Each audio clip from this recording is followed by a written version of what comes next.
Without further ado, I would like to start and introduce to you our first speaker today, Professor Flavia Piovesan.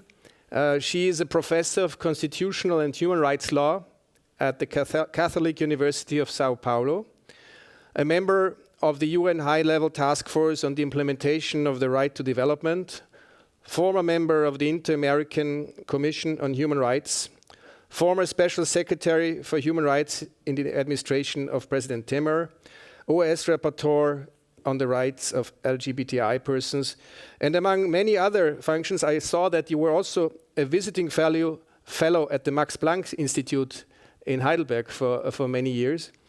And you won in 2002 the George Forster Forschungspreis of the Humboldt Foundation. Professor Piovesan will speak about the right to development across regime right. The floor is yours. Thank you so much. Good morning, everyone, because here in Brazil it's 8:39. I'm delighted to join such a fascinating panel.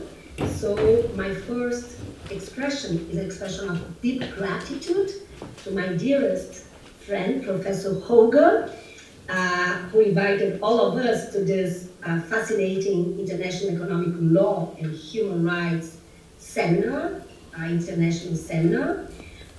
So thank you so much to the Vienna School of International Studies, and thank you also to King's College for such a special invitation.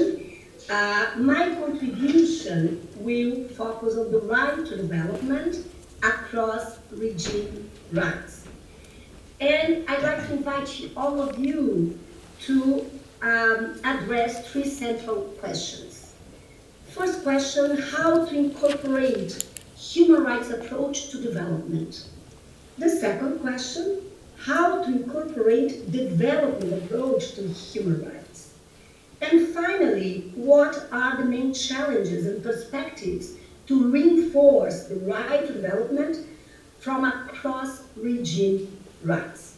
So let's move to the first question, how to incorporate human rights approach to development. Let me share here my experience as a former member of the UN High-Level Task Force on the Implementation of the Right to Development. So the first note is that all the agenda, all the discussion around development has traditionally been monopolized by economists with an exclusive emphasis on the gross domestic product. So what happened? The meaning, the concept, the framework of development has been revised since the 80s and has come to be guided by the human rights dimension. And here I'd like to focus on the 1986 UN Declaration on the Right to Development, which brought the human rights-based approach to development.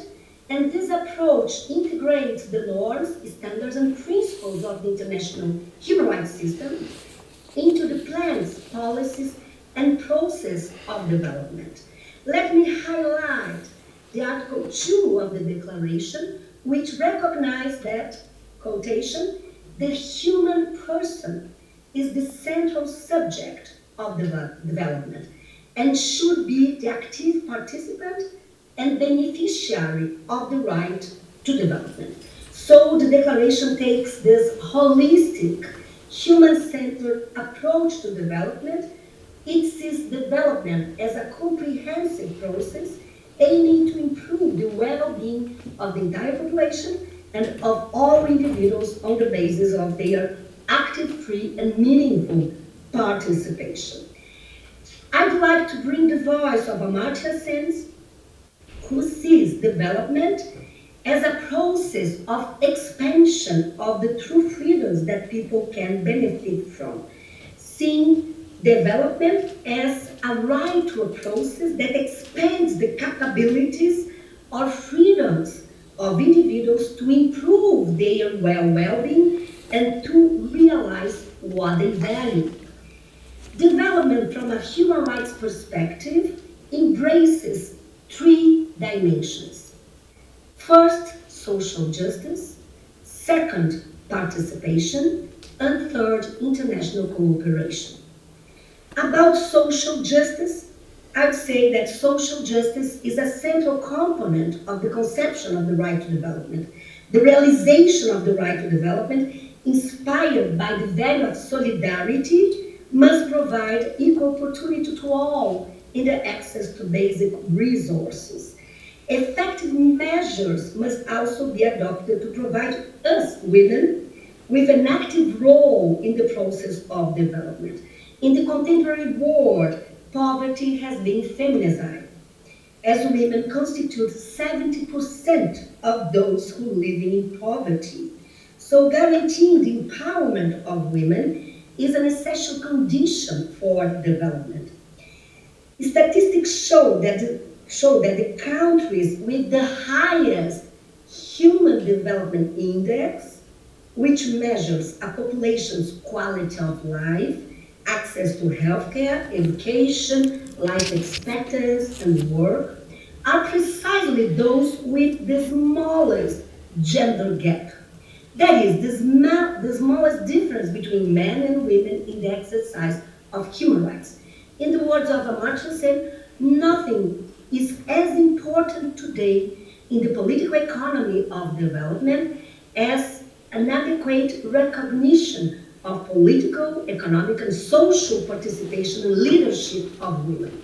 So this is indeed a crucial condition of a development as freedom. So the great merit of the human rights approach to development is to draw attention to discrimination and exclusion. The second dimension of the right to development is participation, accountability, and transparency. So the principle of participation and the principle of accountability are central to the right to development. Democracy demands access to information, alternative source of information, freedom of expression, freedom of association, political participation, dialogue, and public interaction. Based on public reasoning, democracy is conditioned not just by the institutions that formally exist, but also by the extent to which different voices can be heard. And finally, the third component, international cooperation. Besides social justice and participation, the right to development requires international cooperation as a key dimension. So the right to development is a solidarity-based right, presenting both national and international dimension. And here, I'd say that the value of solidarity is the moral component of the right to development. And I would invite all of you to review the traditional human rights doctrine, which endorses in a classic way 3 state duties: the duty to respect, to protect, and to fulfill human rights. I would include the duty to cooperate. Global challenges demand global action, demand global response. Having said that, let's move to the second question. So now, how to incorporate development approach to human rights? Here, I'd like to focus on 3 contemporary dimensions: business and human rights, climate change, and technology, building up this dialogue to panel 1 of this conference, which dealt with technology and human rights. So business and human rights. Transnational private actors are increasingly powerful players on the international stage. Currently, of the 100 largest world economies, 69 are transnationals and 31 are states. And I would say that international human rights law and also development have been fomented with a focus on state obligations. The extent to which business and private actors have obligations under human rights law is subject to contemporary debate, is an emerging debate. Facing this challenge, The UN Guiding Principles on Business and Human Rights represent, in my point of view, a major turning point away from corporate social responsibility and toward greater responsibility and accountability under international law, embracing human rights impact assessment and due diligence to prevent risks and mitigate negative impact of business activities. So the 2011 UN Guiding Principles on Business and Human Rights are structured in 3 pillars, bringing 31 principles, focusing on the state duty to protect human rights, focusing on corporations, the corporate responsibility to respect human rights, and also focus on the victims of human rights violations and their access to remedies. The second contemporary dimension is climate change. So the most urgent and troubling of all challenges we face today is climate change. Climate change has already resulted in environmental degradation, natural disasters, extreme disasters, which are all expected to grow in frequency and devastation as time goes on. It also has caused and will cause massive displacement, a dramatic, here I quote, climate refugee crisis. International law is taking the threat of climate change seriously. Human rights mechanisms have now solidly established that there is a right to a safe, health, and sustainable environment, and also have adopted new formulations such as the right of future generations. The UN and the Inter-American Commission on Human Rights have also specifically addressed state obligations with regard to climate change. Additionally, the Inter-American Court is right now in Brazil, and on Monday will be in the Amazon region. I'm traveling to Amazon on Monday because the court will listen proposals and recommendations to contribute to the adoption of a future advisory opinion on the subject matter. The European Court on Human Rights has dealt with emblematic cases on the subject as well, and just 3 days ago, May 21st, the International Tribunal for the Law of the Sea granted this advisory opinion recognizing that greenhouse gas emissions are a form of maritime pollution under the UN Convention of the Law of the Sea, and also addressing state obligations. And finally, the third dimension has to do with technologies. The development of the internet and other technologies has profoundly transformed society, affecting not just communication, but development, democracy, and human rights. On one hand, digital technologies, have the potentiality to promote human rights.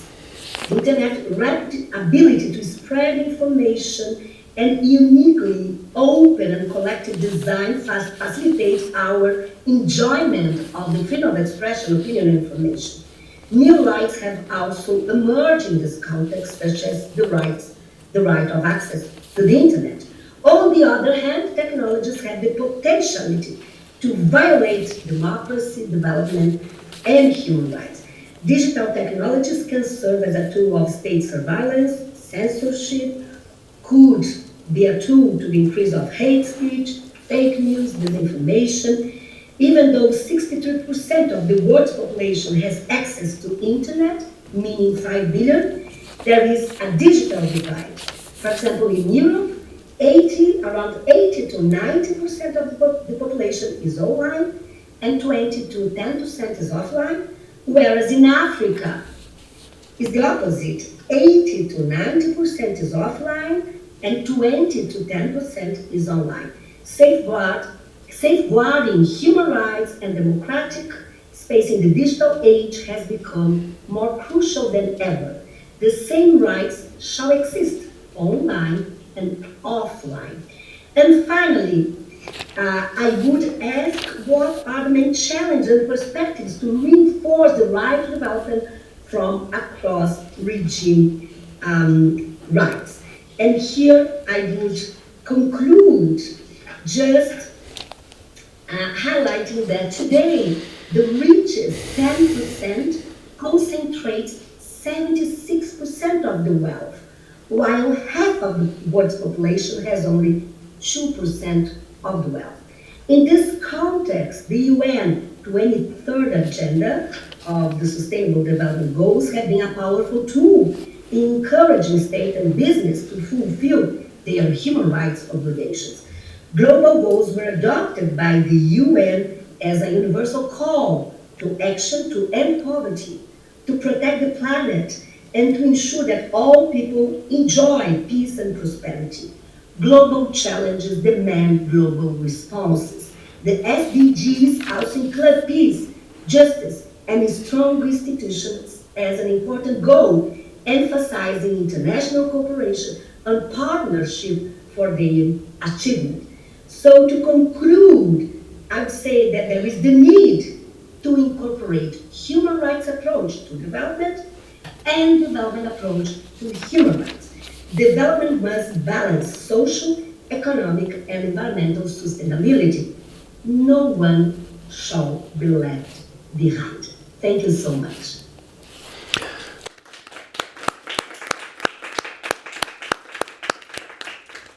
Thank you. Thank you very much, Mrs. Piovesan, for your introduction and presentation. I think you have set the scene about the right of development, spanning from human rights approach, accountability to cooperation, also then focusing on very acute issues, as you mentioned, climate change and the very recent advisory opinion by ITLOS and your forthcoming visit to the Amazonas. And then concluding by, I think, and that summarizes your presentation when you said that we should have a human rights approach to development and a development approach to human rights. Thank you very much for your presentation. We will now move on with our second speaker, Professor Philippa Webb. She is, Philippa, are you here? Yes. She's one of the co-organizers of this conference. I should mention this. She's a professor of public international law at King's College in London, director of the Center for International Governance and Dispute Resolution. She's a barrister and has extensive experience in international courts and tribunals as a counsel in multiple cases before the ICJ, ITLOS. She's on the advisory board of the British Institute of International Comparative Law and the board of the Clooney Foundation, former special assistant and legal officer to Judge Higgins at the ICJ. And last but not least, I should also mention that you have been working at the ICC in the office of the chief prosecutor. Professor Webb will be speaking on the topic regime interaction and fragmentation. Professor Webb, the floor is yours. Thank you so much, and it is a pleasure to join for the second time today at this conference. And King's College London and the Centre for International Governance and Dispute Resolution are honoured to be part of this conference and to be supporting it through our presence and our support for Professor Holger Hestermeyer. I, as you said, will be addressing regime interaction and fragmentation. And I was fortunate to be in the courtroom in Hamburg on Tuesday, listening to 21 judges' views, unanimous views, on the regime interaction between the law of the sea and general international law in the lens of climate change. And I was very pleased to hear this already introduced by Professor Piovesan. So I'm going to talk first more in terms of abstract principles regarding regime interaction and fragmentation, and then apply this in practice to what we heard from the International Tribunal for the Law of the Sea in a number of areas. And I think what we are seeing is the emergence of greater cooperation between regimes. And this conference is entitled From Conflict to Cooperation, and I think it is definitely moving in the cooperative direction. So let me first talk about different forms of interaction. Now, we already know about a conflict-related interaction where regimes ignore each other or deliberately depart from each other. And that would be a scenario where international economic law considered human rights to be irrelevant, that it dealt with different beneficiaries, different values, different legal instruments, and different institutions. That would be a relationship of conflict. And that is what I've been hearing during this conference we want to avoid. As we even heard from the UN High Commissioner this morning, we want to move towards a human rights economy. So that's at one end, conflict. And then at the other end is cooperation. But I think there are some steps in between. So the next step after conflict between regimes is competition, where regimes don't ignore each other like they might do in a situation of conflict or dismiss each other, but they perceive each other as threats and they seek one to prevail over the other. So an example of that might be where a state says the right to economic development prevails over civil and political rights or prevails over gender equality. And therefore, we will prioritize our economic development before ensuring our citizens are able to participate fully in our society. So there you see a state perceiving regimes in competition and choosing one over the other. That is also undesirable in most cases. I think the next is coordination. So this is where regimes are loosely or informally working towards the same goal. They might be on parallel tracks with some moments of overlap, but in general they acknowledge each other as going towards the same goal and finding ways informally to reinforce each other.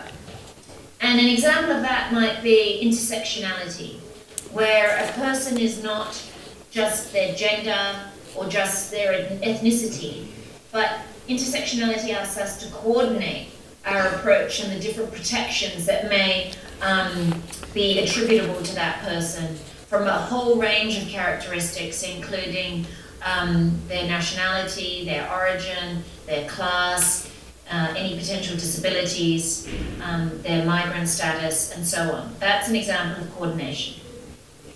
And then we come to the ultimate goal, cooperation. So we go from conflict, competition, coordination, cooperation. And that's where there's positive integration between the regimes. It doesn't mean they merge into one. It means that there's a productive relationship between them that is not one undermining the other. And I think that is what the UN High Commissioner meant when he referred to a human rights economy, cooperation leading to that outcome. So I think what we are hoping to do when we move from conflict to cooperation is not an overnight shift which can bring instability, but a steady and incremental progress based on existing rules and norms.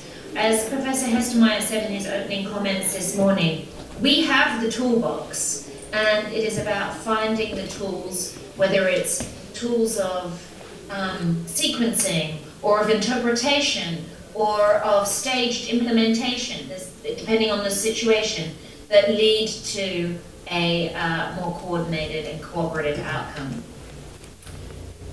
Now I want to just say a word on also the framework for fragmentation. Because when you have regime conflict and regime competition, it can lead to the fragmentation of international law. But it's not just a question of fragmentation or not. There's also degrees of fragmentation that it's really important to bear in mind, because there's different solutions depending on the type of fragmentation you have. So at the one end, at the most negative end, you have genuine fragmentation. That's when the approaches of decision-making bodies within a regime, law-making bodies within a regime, give rise to conflicting developments in the law.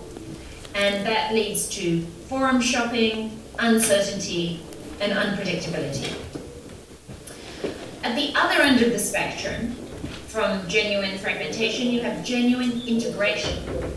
That's where you have cooperation among regimes and decisions are coherent and compatible, and that judges and decision makers, politicians, officials are engaged in dialogue with each other to ensure mutual understanding.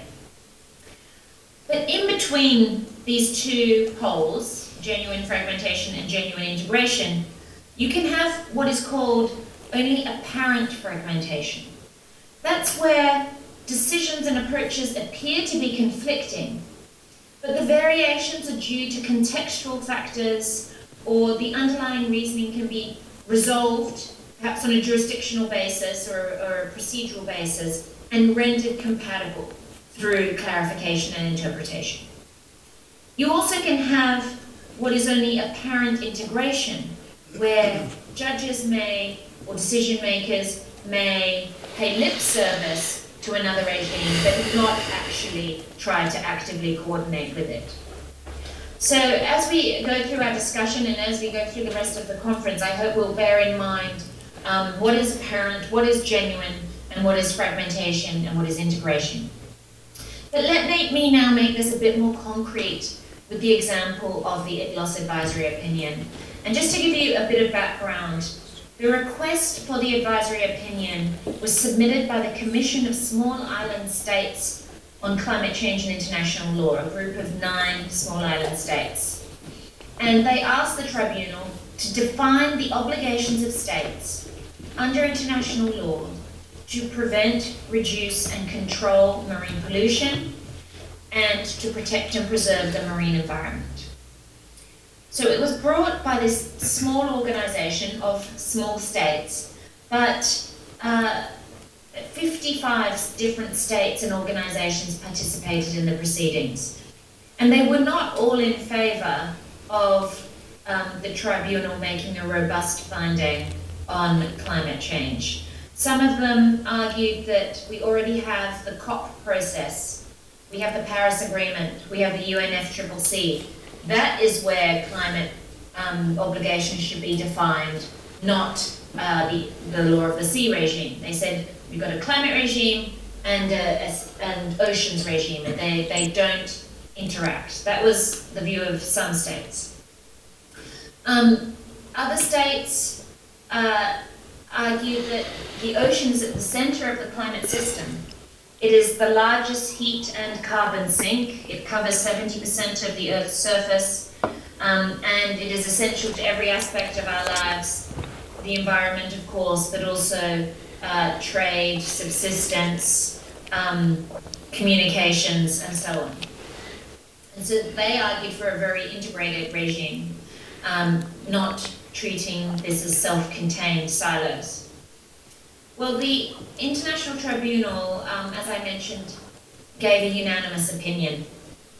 And that's 21 judges coming together with a unified view. And it is that kind of judicial practice that is going to advance regime interaction in a positive way, leading to greater coordination and cooperation.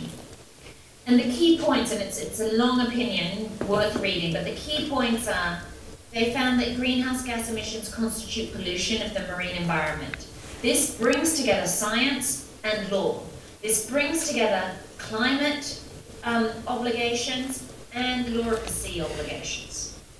They said that countries have to take necessary measures, both individually and collectively, to prevent, reduce, and control marine pollution. They said a precautionary approach applied, and that due diligence, also mentioned by Professor Piovesan, is a stringent obligation. Importantly, they said the Paris Agreement and the UNFCCC might be taken into account as to how states are meeting their due diligence obligations, but they are not the only test, that they have to be seen in the light of obligations under the UN Convention for the Law of the Sea as well. And in all of its arguments and reasoning in this opinion, the court was very conscious to talk about the inequitable situation faced by developing and climate vulnerable countries who have contributed the least to climate change and are suffering the worst effects of it.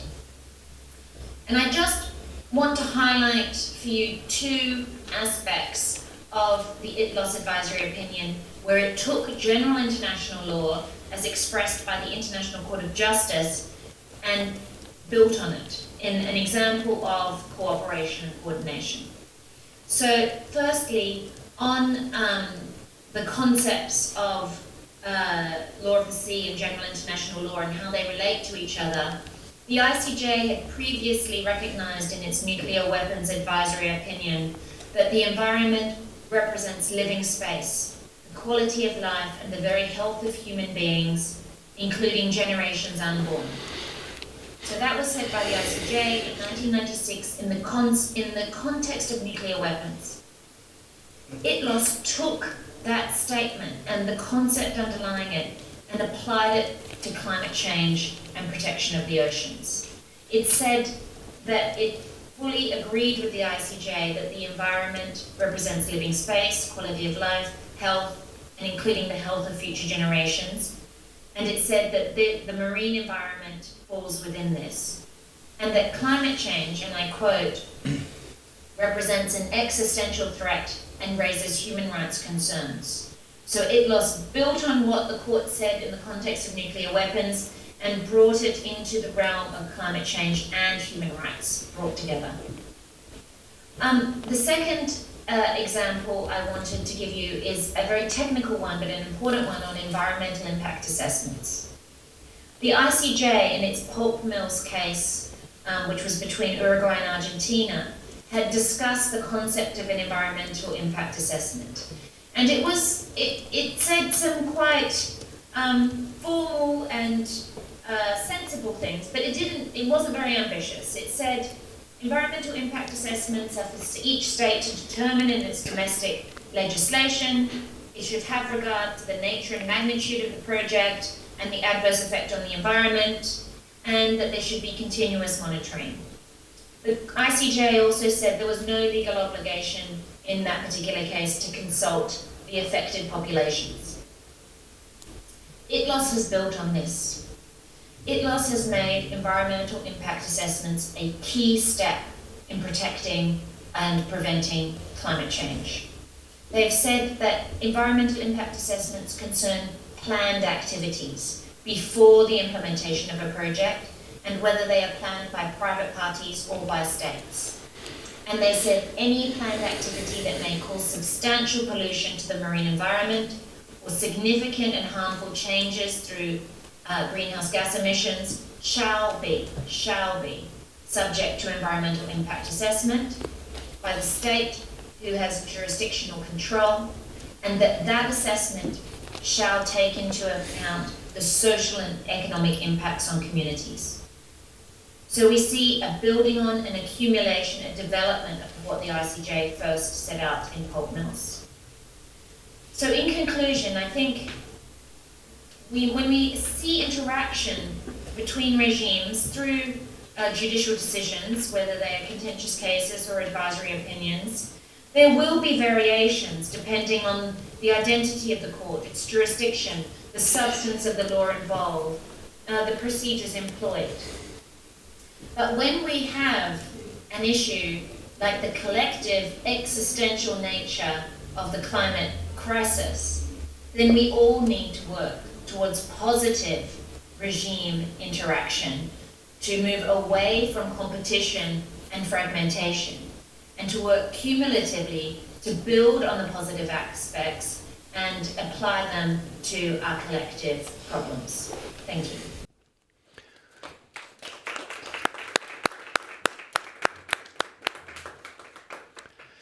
Thank you very much, Professor Webb, for giving this both theoretical and practical background on regime interaction and fragmentation.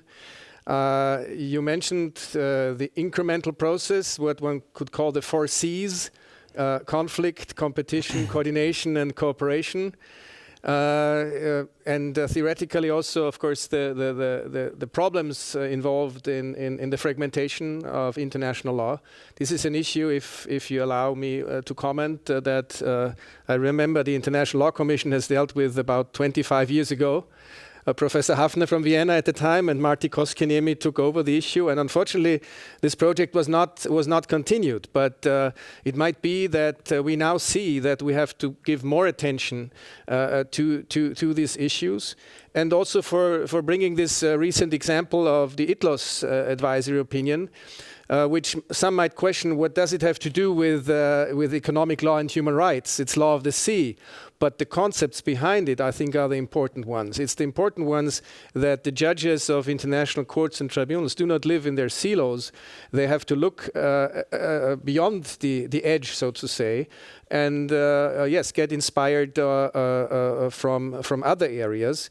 And I think what is really important, and if I may just highlight this, is that for many years, there used to be competition among various fields and areas. So people were working in development law were thinking they have the most important area.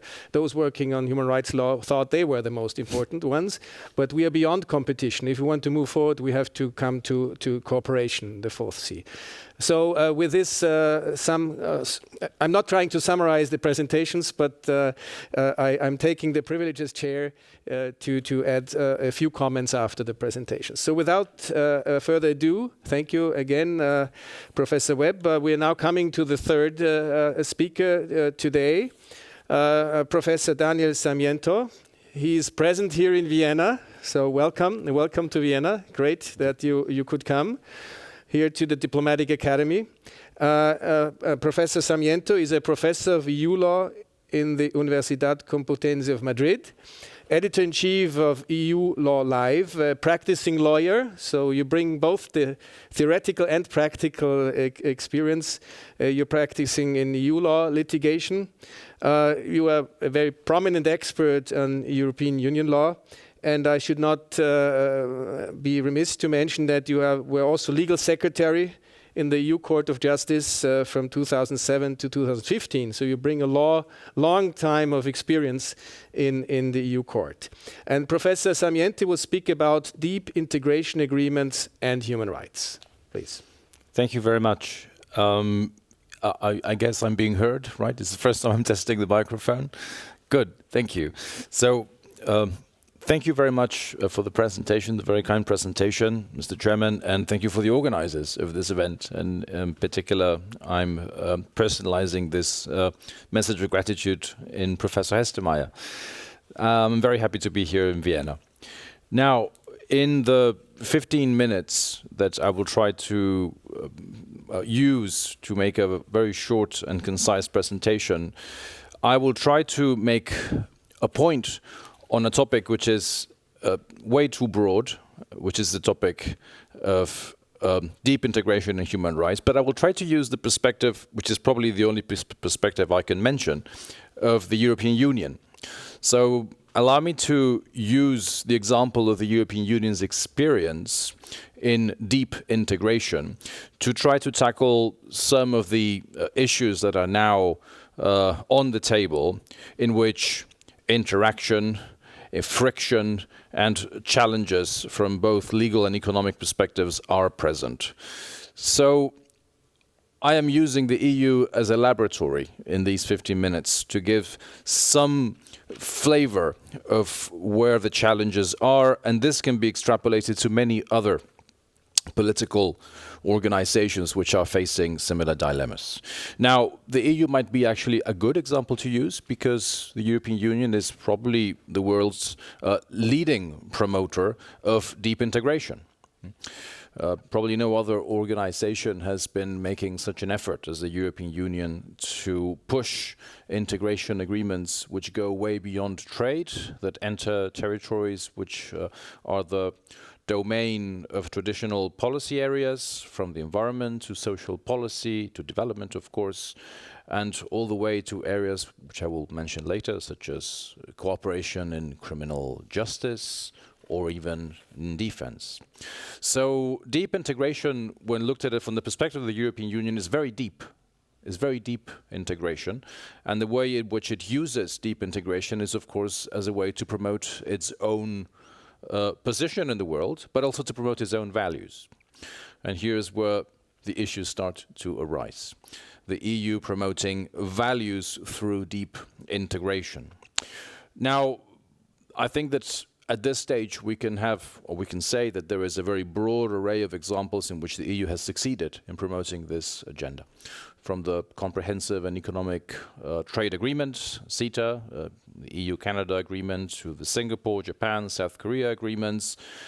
But not only these Trade 2.0 agreements, but also association agreements, which are specific types of agreements that the EU can use, mostly to handle neighboring relationships, but also potential accessions.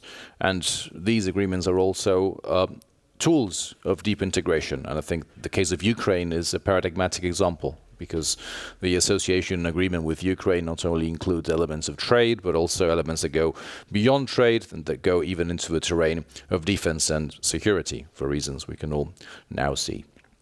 Now, what is the actual context in which the EU is operating and pushing this policy of deep integration in its relations with the world? Well, at the moment, and here comes the paradox, the global context is not the best context in which to promote such agreements. And is not the best context because we are witnessing a gradual division in the global sphere between the West, the global South, Asia, the decoupling of Russia from the West. And what we're actually witnessing is not a time for promiscuity in deep integration. Well, that's what one would at least believe when looking at the developments in which we are entering at the present time. This global division, which is not favoring deep integration, and it might not favor it even further in the future, is also coupled with internal division. And internal divisions are taking place in a dramatic way in many jurisdictions. And I think that that's particularly visible in the West. In the West, we are witnessing a gradual rise of internal political and social division, which is quite obvious in the case of the United States. But we can jump across the Atlantic and see it also in Europe, where internal divisions, as in the case of the United Kingdom in the follow-up to the Brexit referendum, or in the EU itself, in some of the member states which have been flirting with political movements that have heightened the internal divisions, and that's not something that appears to be relenting, quite the opposite. So that is the context. So I think that a reference to friction now becomes inevitable. Deep integration promoted by the EU in a world that's becoming more divisive, but also in a context of internal politics which are also becoming more divisive. So frictions arise. Now, if we focus now in the specific case of the European Union and how it's handling its policy of deep integration in all this complexity that surrounds it, I would like to mention three features which make things a bit more complicated for an organization like the EU to promote deep integration. But in fact, it is a bit of a paradox, because the three features I'm going to mention are three features that actually should help in deepening ways of integration. The first feature I'd like to mention is compliance with EU human rights. In other words, when the EU promotes deep integration around the world, it's promoting its own values, but those values of the EU have to be complied internally as well. And in the recent years, we are seeing an interesting development, which is the growing scrutiny of EU external action in light of the EU's standards of human rights. I'll just give you an example. Not too long ago, the Court of Justice, for the very first time, judicially reviewed an international agreement entered into by the EU with Canada, the PNR agreement, the Passenger Name Record Agreement, in light of the Charter of Fundamental Rights of the European Union. It actually declared provisions of that agreement to be in breach of the Charter of Fundamental Rights. It's the first time that this has ever happened in the Court of Justice or within the EU legal system. So the European Union, when it's promoting deep integration agreements around the world, it's not only promoting the values, but it's also subject to comply with those values when acting externally. This is something that could have been seen as some kind of accessory conditioning of the EU, but at the moment it's actually judicially reviewable in rather strict terms, and particularly if one reads the standards that were applied in this particular case by the Court of Justice. Second feature, the ability of the EU to enter into agreements of deep integration is also conditioned to the EU not undermining social and environmental standards. And this is something that could be considered to be part of the dilemma between economic integration and or social integration. But the way in which the development of these agreements has taken place has led to a situation in which at the moment, and in the particular case, for example, of dispute settlement mechanisms which apply to these agreements, the Court of Justice has very clearly stated that when it comes to setting social or environmental standards, those social and environmental standards cannot be undermined by dispute settlement mechanisms provided in these agreements. That's how the court expressed it, very simplistically, of course, from my end in the CETA opinion. And third feature, the pressure that falls upon the EU when entering into deep integration processes around the world is also conditioned not just by fundamental rights conditioning inside the European Union, but it's also conditioned by the pressure of values more generally. Values. And I have left this third feature for last because it's the one that raises more difficulties. When I refer to values, I refer to the values that are enshrined in Article 2 of the Treaty on the European Union, which of course include fundamental rights protection. I've already made a reference to fundamental rights as that first feature. But those values also enumerate democracy, freedom, solidarity. And therefore, issues arise as to how binding those values are.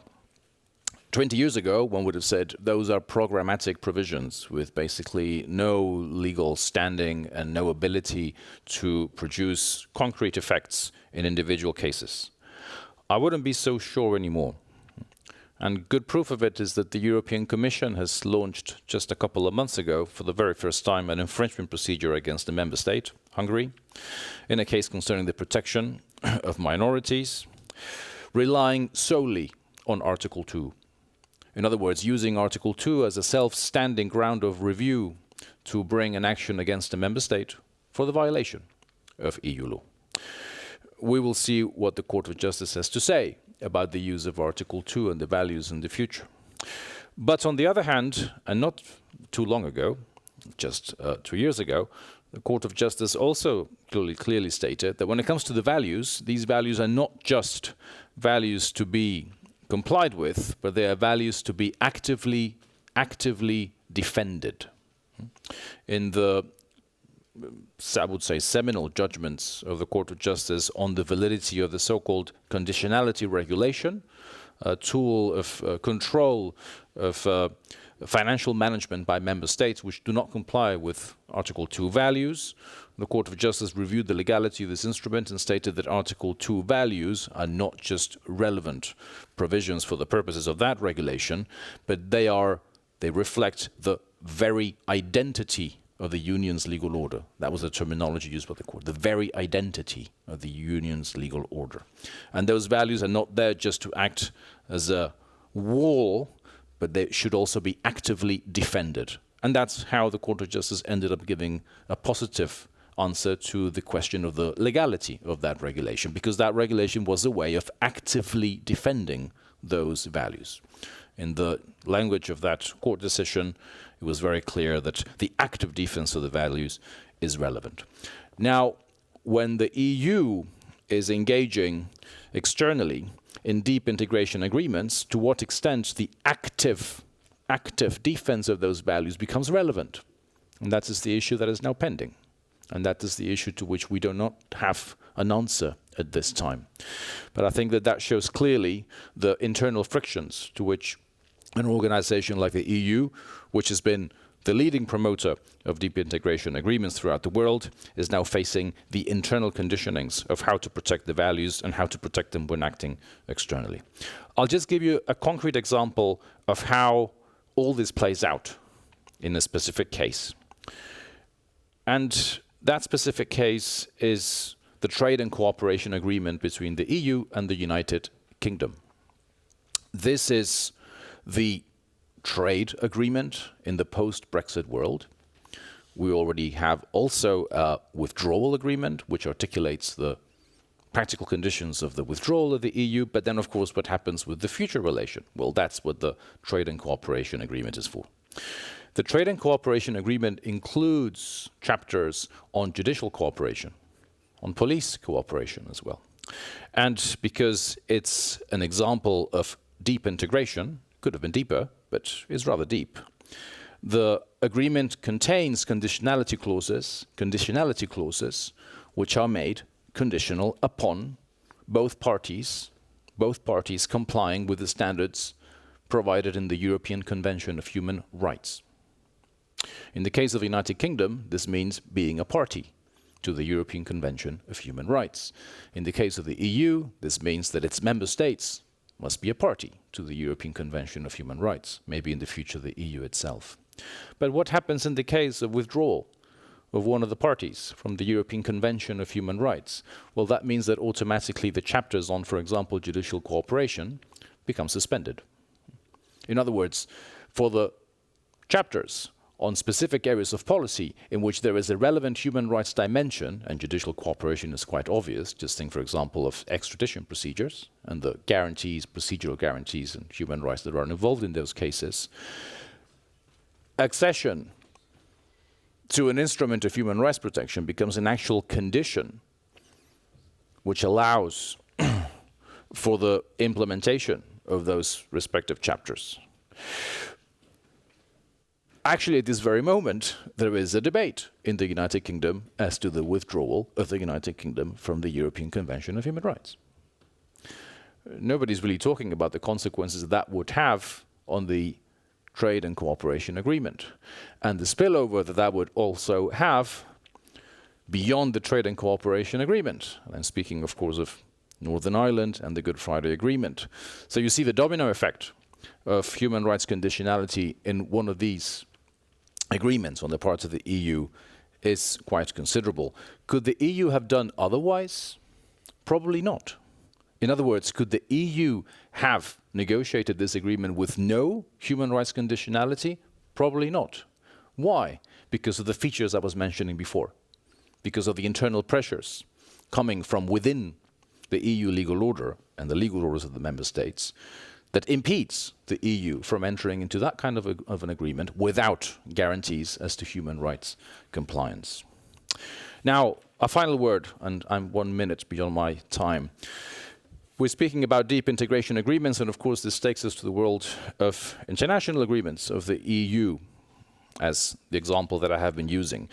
But do not forget that we are entering a much more complex world in which human rights and deep integration is not just operating through agreements. It's operating unilaterally as well.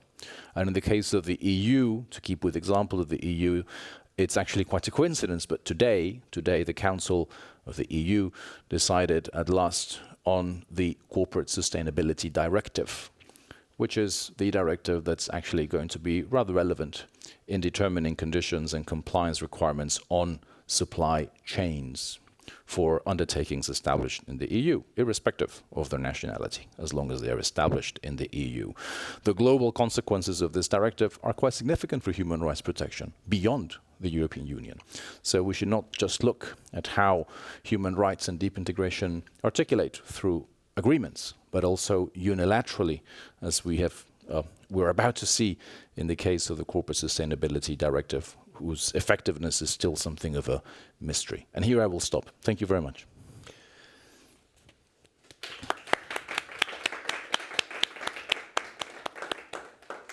Thank you very much, Professor Sarmiento, for your presentation on deep integration agreements and human rights, and taking, I like that, the EU as a laboratory for the IA. I think by stressing both the issues of a global division and also internal divisions, showing that the background and the frictions that are caused by this situation, and then stressing those three features.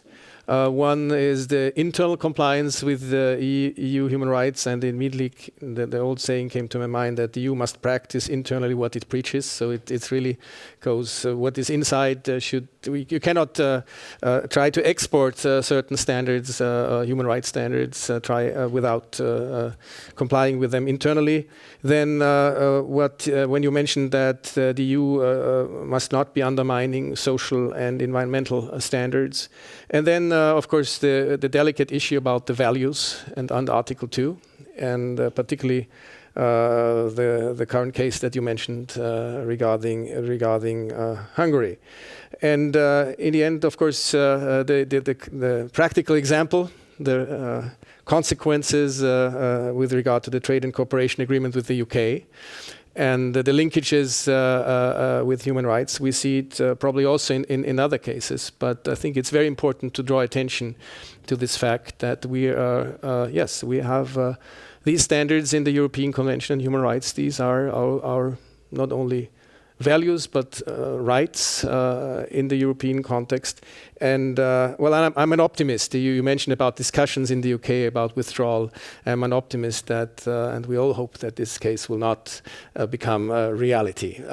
But of course, we cannot foresee the future. So thank you very much. With these comments, we come now to our fourth speaker today, Professor José Manuel Alvarez Zarate. He's with us online.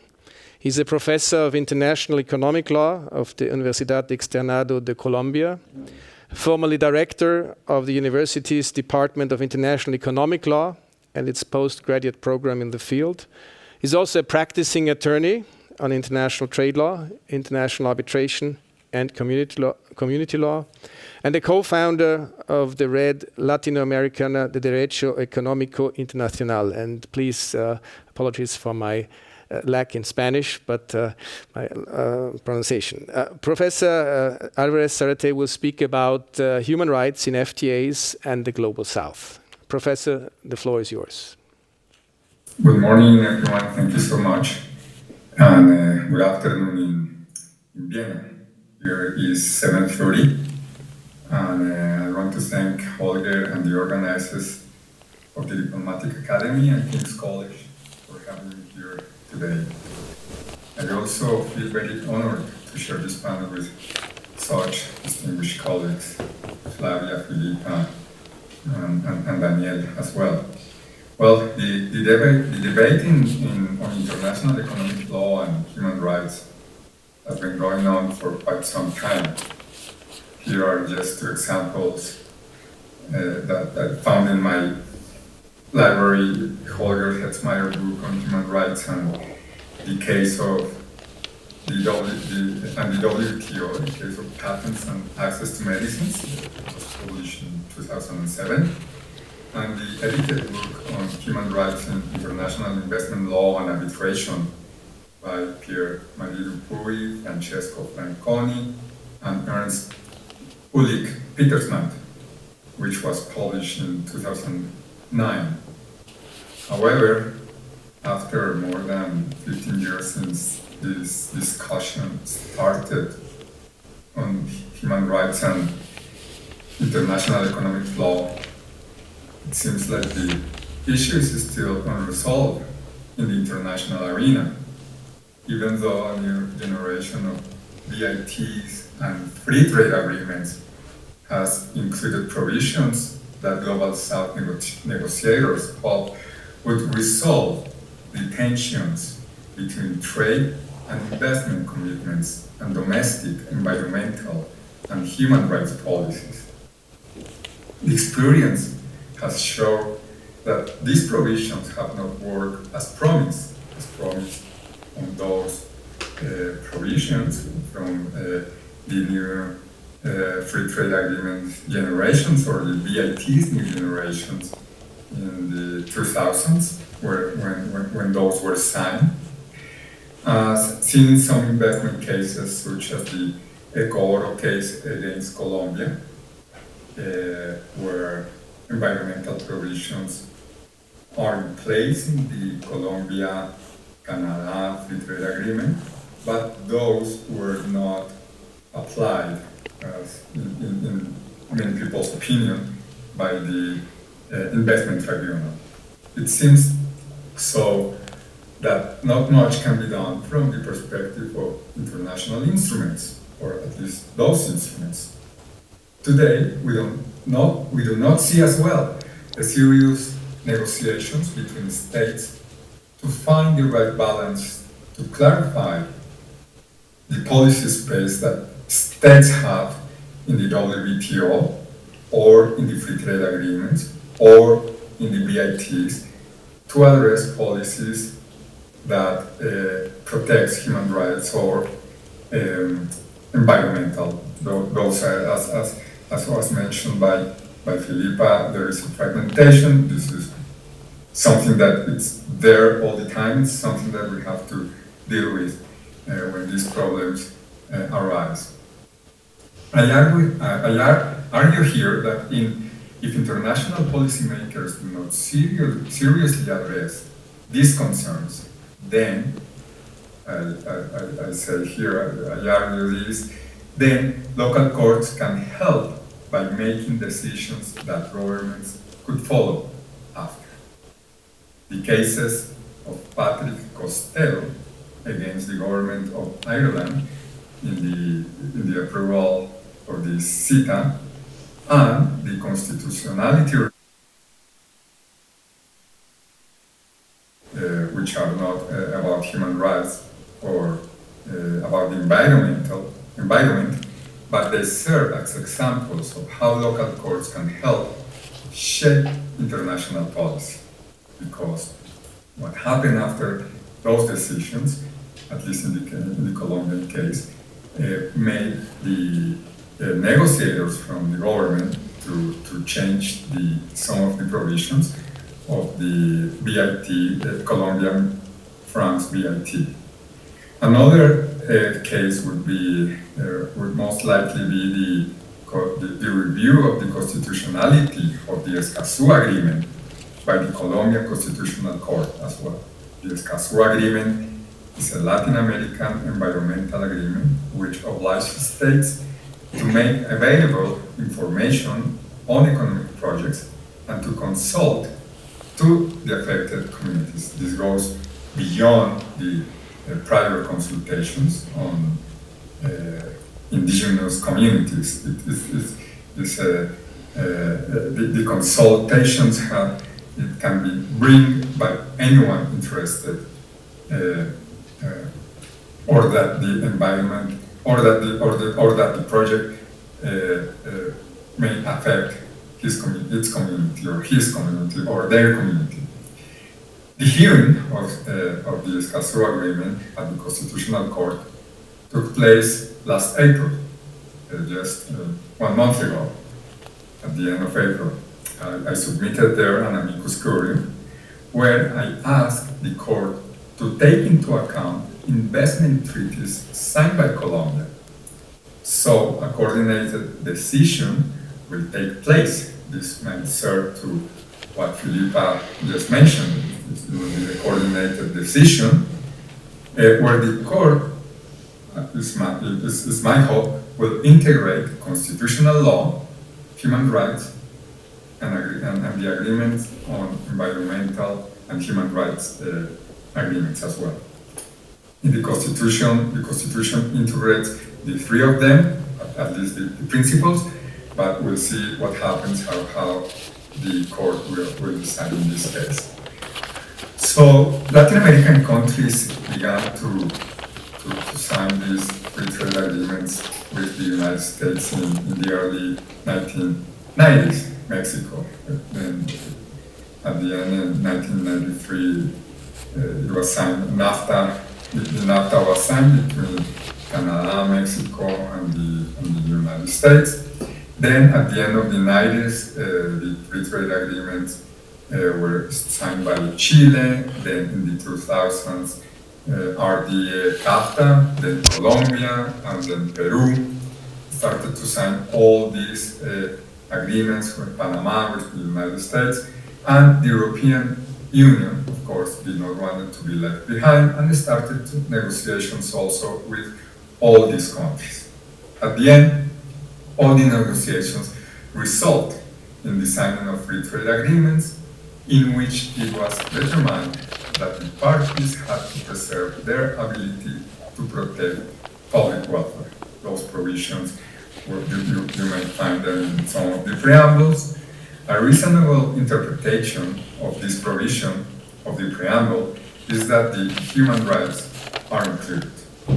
Some preambles also state that, and I quote, the agreement, the free trade agreement, will help to implement this agreement in a manner consistent with environmental protection and conservation, promote sustainable development, and strengthen their cooperation on environmental matters. So for environmental matters, we can find clear rules, or at least some kind of rules, and other provisions as well in the chapters, on the investment chapters, like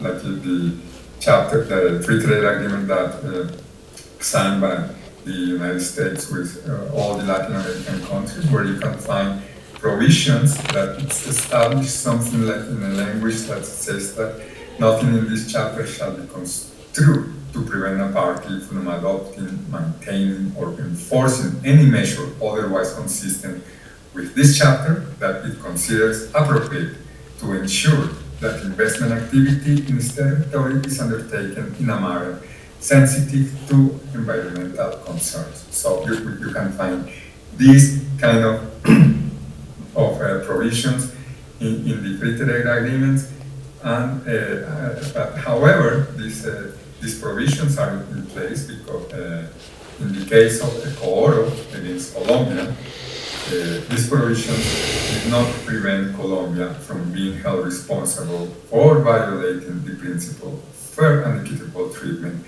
by banning gold mining in an area that provided water for more than 300,000 people. This raises some questions. One, whether there should be a different consideration in international law when interpreting the links between human rights, environmental treaties, and free trade agreements when a global south country enacts new regulations to protect human rights or to promote or to encourage business, investments, or trade. Secondly, whether there is a different consideration in international law when interpreting the links between human rights and environmental treaties, when investment and trade treaties are not part of the free trade agreement. It's a different thing. Thirdly, whether and to what extent investment and trade treaties are considered when the state is obliged to protect human rights or the environment. So this is the other way around. This is a question that we always have in these kind of events: is human rights, if human rights, how human rights and environment can be protected. But the question is not being asked the other way around. So, to whether and to what extent investment and trade agreements and trade treaties are considered when the state is obliged to protect human rights or the environment. Finally, how much influence could local court decisions would have? And this is the question that I want to raise here. And I think the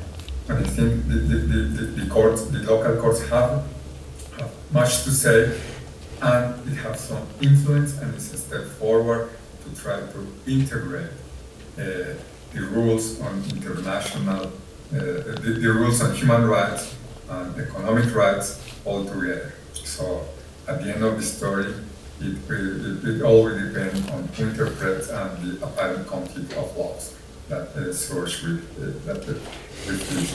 So the policymakers will have their view, investors or business communities have their view, arbitrators, judges, and local judges or international law judges have their view as well, and the academics as well have their view, and we'll see what happened at the end of the day. So I will stop here and wait for your questions, if any. Thank you so much.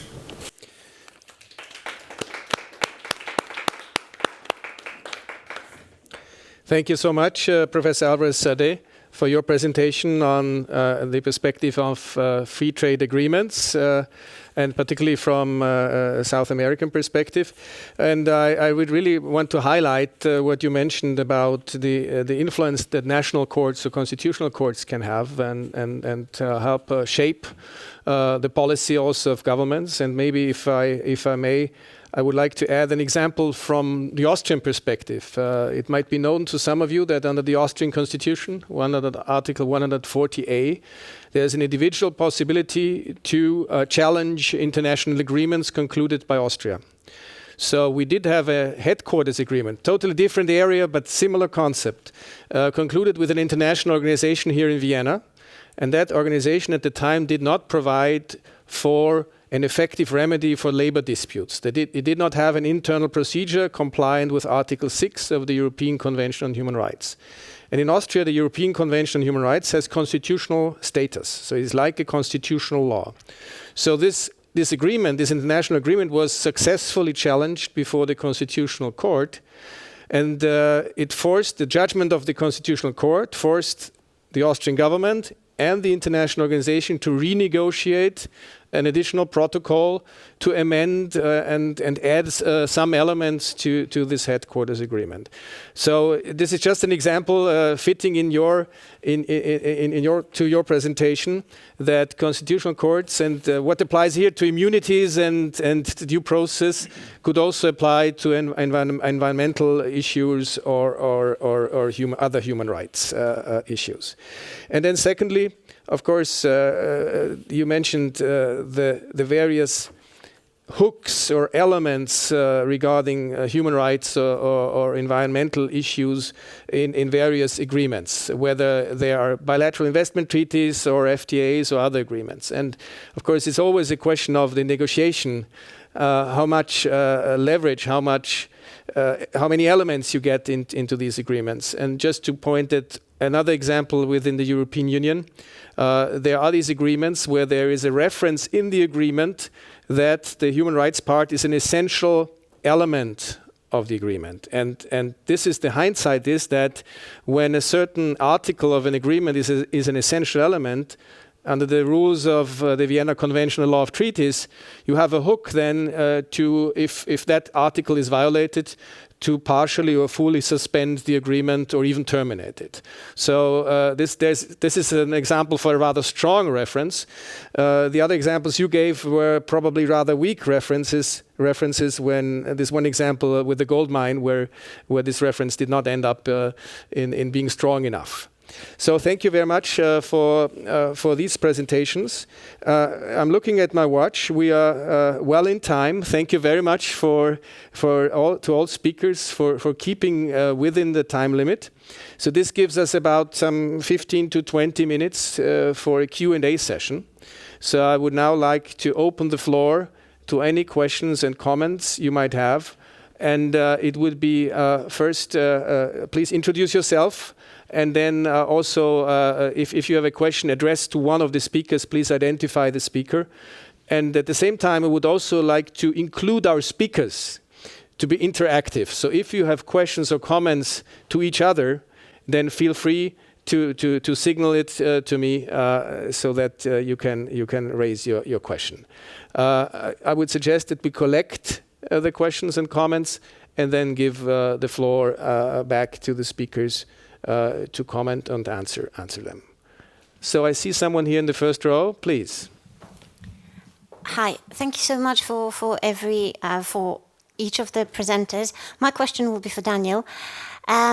So what intrigued me is, in your presentation, you mentioned that the centrality of human rights and other values in the EU's trade agenda is down to those internal domestic pressures, political pressures that are kind of now embedded legally and constitutionally.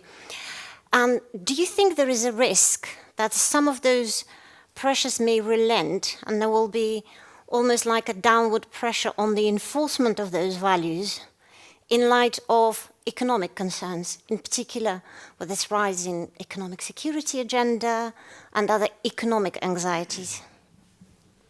Thank you very much. I think we collect maybe 2 or 3 questions, and then I would give the floor back to the speakers.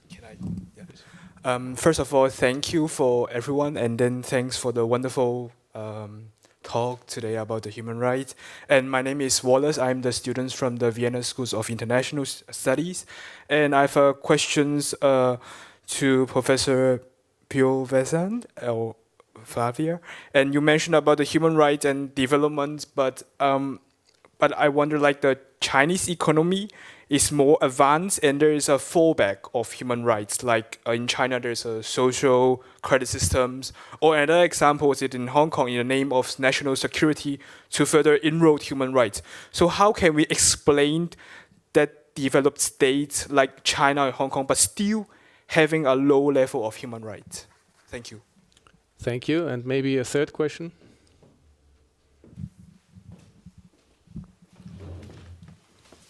Thank you. I'm Martin Reichert from the Austrian Foreign Ministry, and thank you for admitting me to this conference at a very late notice. Very interesting panel, challenging. I work in the Department for European Law, and it's particularly enlightening to broaden my horizon to other spheres of legal thinking. It's always refreshing. It really made me think what Professor Sarmiento said. We had a meeting yesterday where we raised a similar point.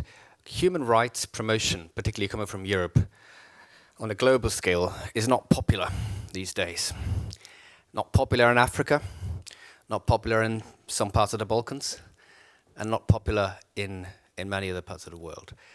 Often when, in particularly European proponents, come and preach human rights or include them or promote them as part of free trade agreements, if you like, the reaction is a reproach of neocolonialism, of exploitation, and of double standards.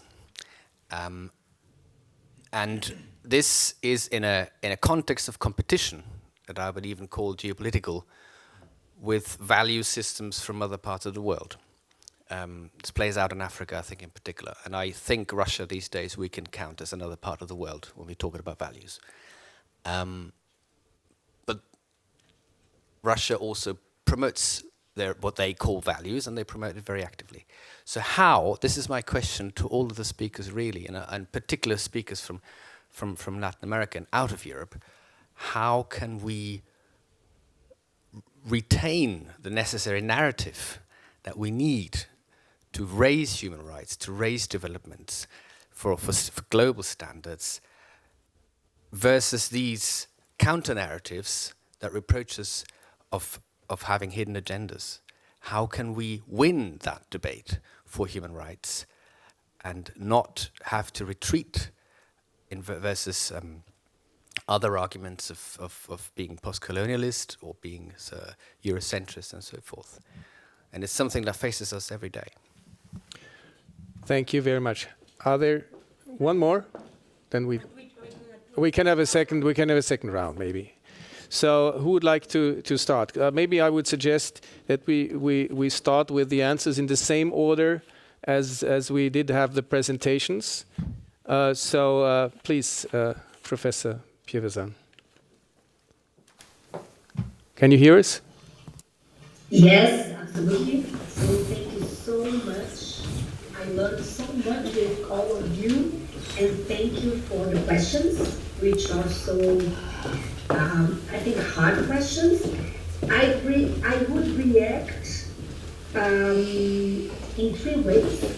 First of all, I think there is a common trend, a common view in our panel, and Professor Webb, Professor Daniel, and also Professor José Manuel, I think we adopt different perspectives, but all of us, I think, we share the central values, the defense of central values of human rights, democracy, rule of law, and development.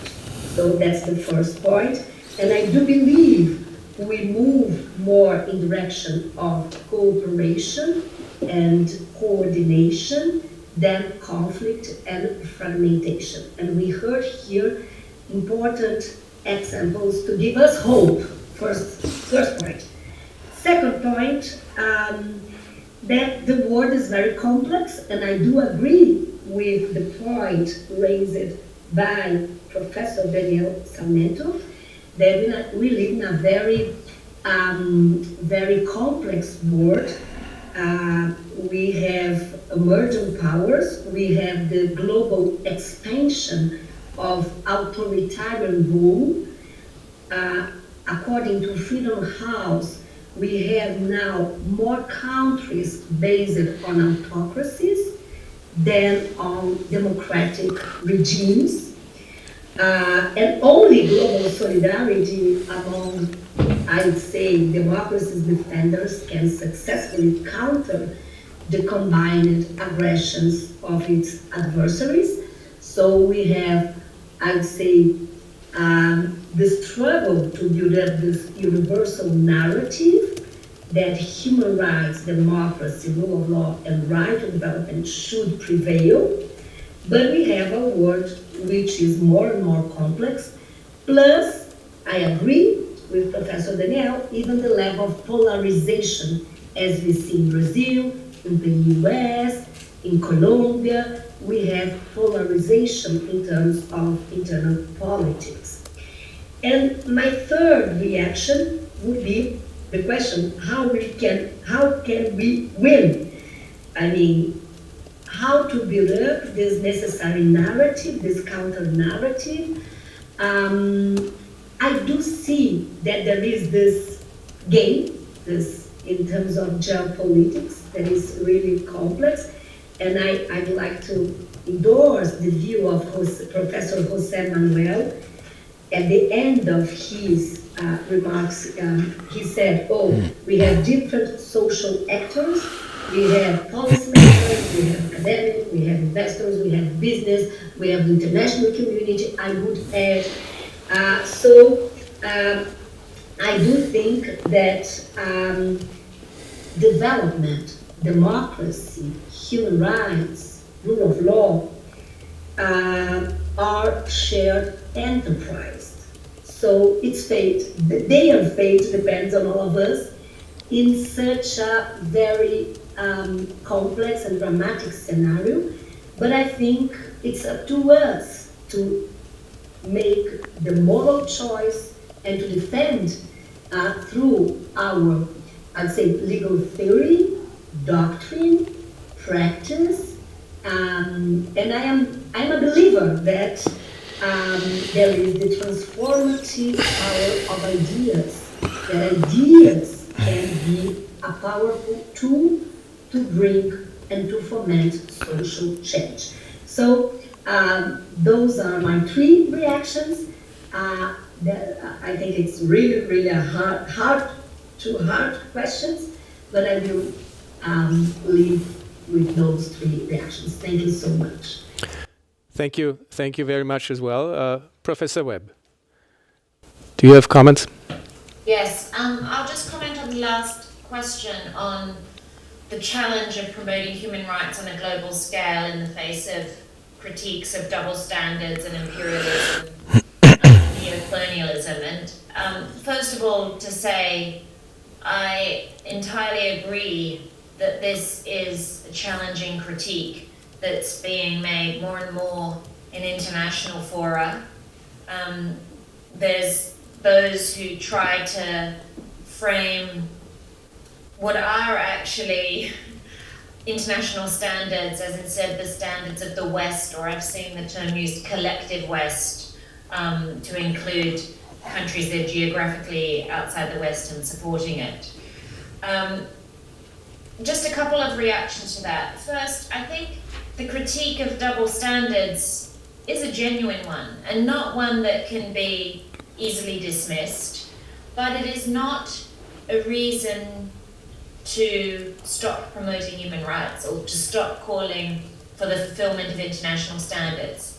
Instead, the critique of double standards, to say that the promotion of human rights hasn't been done properly around the world or within one's own borders, is one to face on and to admit where we've fallen short and to commit to do better next time. But I think it is a critique that urges us to do better ourselves and not to stop trying to improve conditions around the world. And the second point is that ultimately, I think there's a gap here with these critiques between what the leaders of certain countries are saying, dismissing human rights as a Western concept or an imposed Western value, and what the actual people in these countries would want to see. That they would want gender equality, that they would want equal opportunities, that on a more basic level they want access to education on an equal basis. So I think that the critiques, it's not just that it's coming from country X, but it's coming from the leader of country X and not the citizens within it. So I'll stop there, but just to say I think this is a very real problem that requires a lot of thought, but I don't think that thought leads us in the direction of stopping important work to coordinate and cooperate on human rights and international economic issues. Well, thank you very much, Professor Sarmiento. Yeah, I'll react to the question and the comment. I also agree that double standards is a real issue, but I think it's an issue. I might sound a bit too simplistic here, but I think it's an issue of the past. The criticism is now, but I think it's a problem of the past, and I'll try to explain myself. In the post-Cold War world, in the period of the end of history, the European Union and the West could afford to apply double standards. They could afford it. They could be cynical. Liberal democracy had prevailed.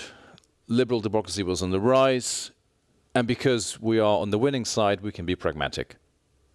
And there, of course, there are issues of double standards. And there are multiple examples of how those double standards were used by the West throughout the world.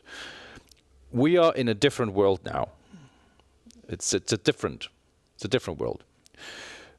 This is a world in which the role of China is transformative in terms of the global balances. China wasn't among the world players in 1988. It is now, with its huge economic and political impact. Tech is affecting open societies in ways that nobody could have expected. But the reality is that it is. And open societies, like Western societies, are being severely affected by tech because they're open societies. That's not a problem in China, but it is a problem for us. And then we have the success of free riders. We have free riders who have been banking on the expansion of a non-democratic model like China's and banking on tech. And that's Russia, and maybe at a lesser level, other pseudo-rogue players that are out there. So we are in a context of fragmentation and deglobalization, which is an entirely different world to the one we lived in 1989. So now, if we go back to the example of the EU, why everything that I've mentioned about the EU is actually happening now? Why is the Charter of Fundamental Rights so important for the EU now? Why are the values so important for the EU now? Weren't they important 20 years ago? Why are they so important now? Well, they're important now because they have become existential internally for the EU.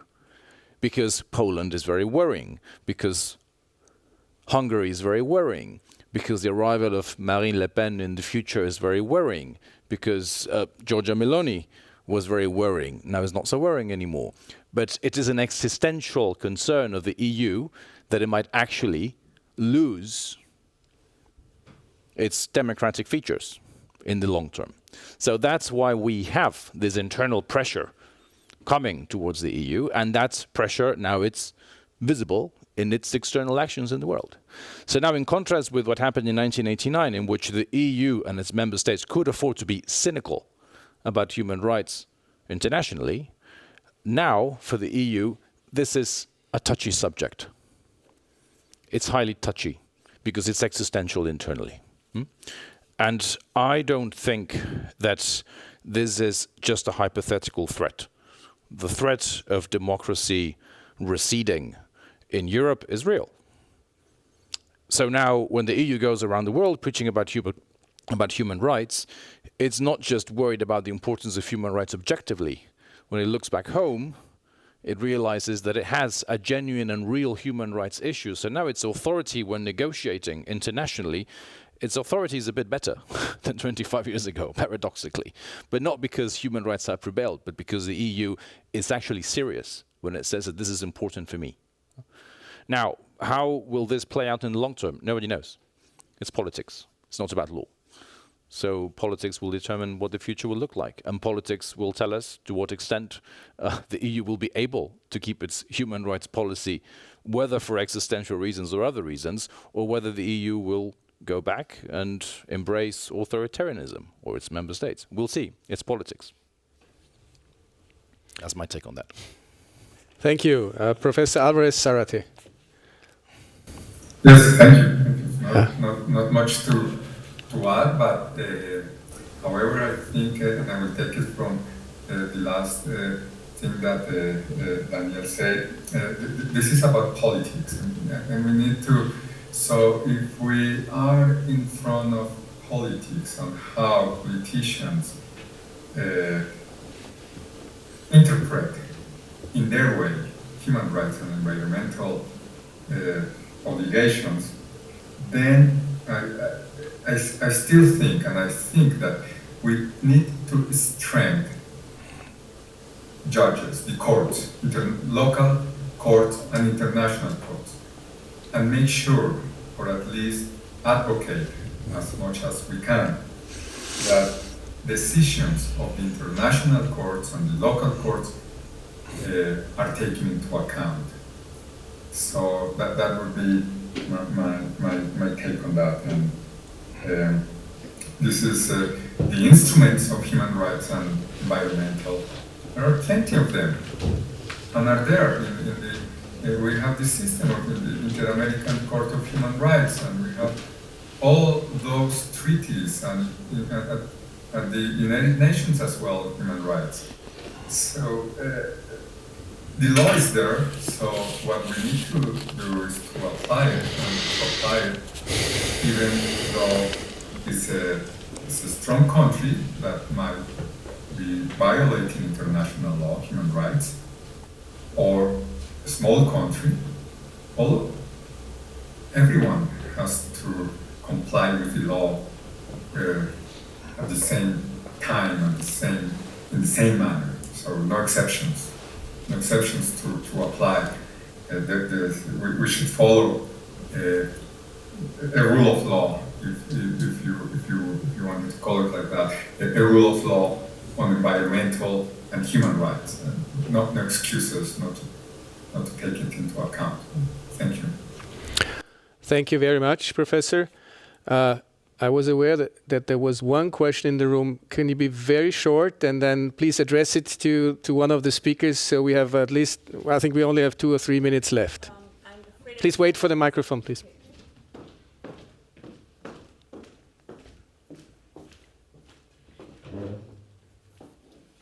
I'm afraid I don't have an addressee for the question, but I think it really fits into the panel. It's about policy scope for regulating economic activities in spaces that are not under national law. I think about the space, or I think about the deep sea. So for sure, regime interactions should play an important role there. So, what are the attempts, or what's the status at the moment, and how shall this be approached from your point of information? Thank you. This is a tricky question. I can maybe try to answer part of it, but mentioning that, of course, we do have the International Seabed Authority in Kingston under the Law of the Sea regime.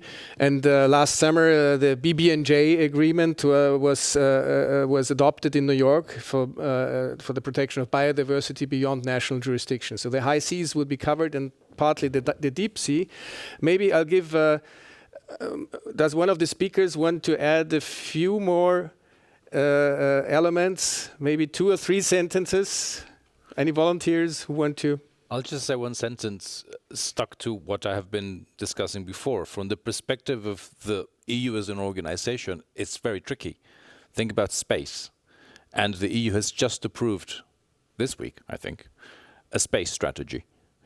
But the treaties very clearly state that the EU has no legislative competence at all. So how do you handle that? It's not easy. Yeah. It's a heavy question that we have to think about. Yeah. And the stakes are huge.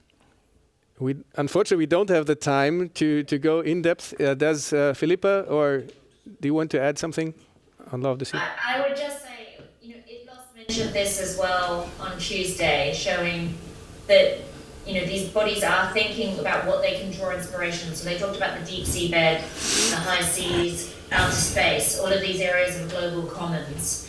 And I think it's extremely challenging, especially when we don't have good cooperation at national or regional levels for other reasons. But the only way forward to regulate these common spaces, which are the common heritage of humanity, is to have regime interaction and cooperation. Thank you very much. We have now come to the end of this fascinating panel in the afternoon of the first day of this conference here in Vienna at the Diplomatic Academy.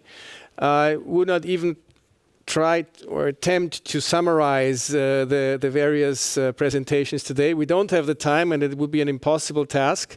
We've had a very rich and in-depth and thought-provoking presentations today, looking at the topic from various angles. You remember the topic of the panel was regimes and their interaction.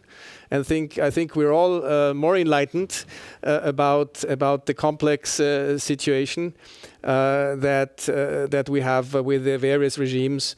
And the way forward, I think Professor Webb summarized it, is cooperation. I think that is the term that for the future.